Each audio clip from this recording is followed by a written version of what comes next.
What's going on YouTube? It's about 4:15 in the morning. The first ever video that I've ever made for this new channel. I don't even know what I'm going to call it, but this channel will be dedicated to racing around here in southern Indiana and pretty much my adventure of building this here 25 Cert Fox Mustang. Now, this is the first ever race car that I've ever built myself, which is kind of a perplexing matter because some people may wonder how the hell did I end up this deep when, you know, LS Swap Foxes are running around everywhere with absolutely what seems to be zero effort, but I promise you it takes a lot of effort to get to this point. Now, around here, we do a lot of no prep racing. We can also go to radial prep tracks within a couple hours of us, and that's what this car's for. Essentially, this car can be no prepped or preferably radial prepped because it has potentially enough power to go a 420 pass. Now, I'll give you a little rundown here. This is the second time I've made this video because number one, I talk too slowly. Number two, I kind of ramble with no subject matter at hand. Never been a video creator, but now I am one. Self-proclaimed bitches. So, walking around this is a 25.2, 25.3 Cert chassis. This came from a gentleman in Ohio by the name of Justin. I don't even remember the guy's last name. That's just how I am. Great with faces, terrible with names. But fit ups on this car, on this cage here, absolutely cherry mint. Shout out Outlaw Chassis Fab. He does a wonderful job. He is a one-man army. He works a lot. And in his spare time, he builds danged old race cars. And he's got some beautiful, beautiful stuff out there in his shop. Check him out on the internet if you got the time, if you even watch this video. So a little rundown on the car and myself. We'll start with myself. So I'm 22 years old. I'm from Salem, Indiana. Here in Salem, we have Salem Motorsports Park, which is just right about, I would say, 3 or 4 miles up the road. It's an old airstrip. It is pavement. I'd say it's a low prep at best, depending on the time in the season when they have big tire cars run. But, you know, big tire's dead. So most of the time, it's no prep. But I do see guys go really fast out there. A really fast pass out at Salem is, if your car is ridiculous, 490. If you are a normal bluegrass like style racer, you know, you can, if you trap like 550s out there, you're fast. Like, you're the shit. Your car's fast, depending on the class. And I won't even get into class rules because that's a load of shit. And I don't like talking about it. Anyways, this car is small tire.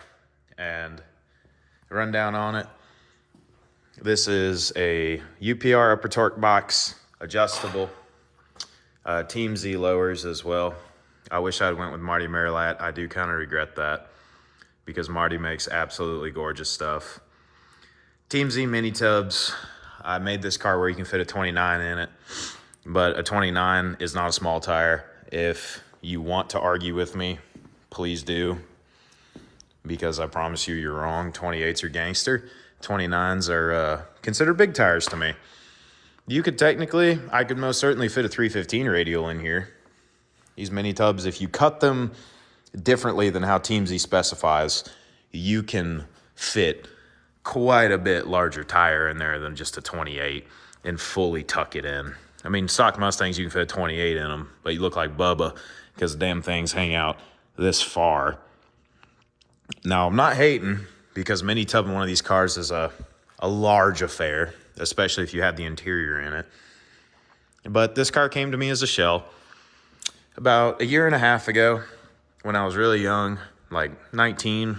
Hell, I might have been 8. No, I was 19 when I bought this car. $1,200 off a good buddy of mine. You potentially might see his car on this channel. All my buddies run small tire nitrous stuff, nitrous, turbo LS, things of that nature. Hopefully I can get some footage of that because that's all exciting stuff to watch them actually go fast while my shit's still holding up jack stands. But this is a 25.2 Cert cage. Hopefully this will certify 650, or excuse me, 6.0 or slower at 2,800 pounds. 25.3 is 650 or slower at 3,600 pounds race weight, which is a big, heavy tank of a car. You're talking like iron, big M, tall deck, big block Chevy G body stuff with stock suspension. Now, this car, powertrain-wise, this is a collaboration effort between myself and another guy that actually owns this shop. And this is his car. Now, some parts will be robbed off of this car to go on this car, such as this intersection. But the powertrain setup for this car that I keep procrastinating and not talking about essentially will be a 417, 420 cubic inch, roughly, small block Ford, 9.5 deck, Brodix nail heads, Dart Iron Eagle block. So it's full cast motor, nothing crazy, like not a billet motor, different tax bracket. You guys got billet motors, keep doing your shit because it's awesome. But I can't afford one of them.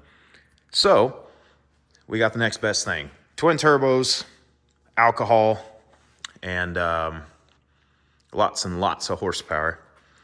2-speed 400 is the plan. Called more race chassis to add a double frame rail to this chassis kit because, number one, I like the appearance of a double frame rail car. And double frame rail, it's kind of a double-edged sword. For a no-prep car, you want the car to have some flex to it.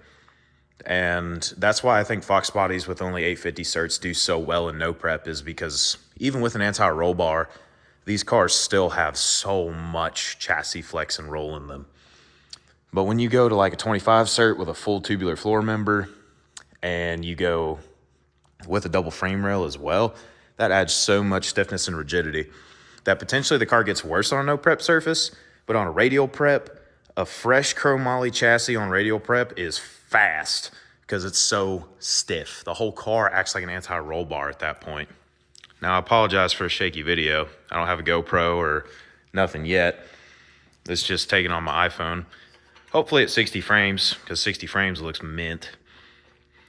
But for this car, I plan on cutting out the rest of this in here.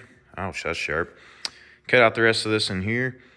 Run a bar from about here all the way up through here into the dash bar of the car.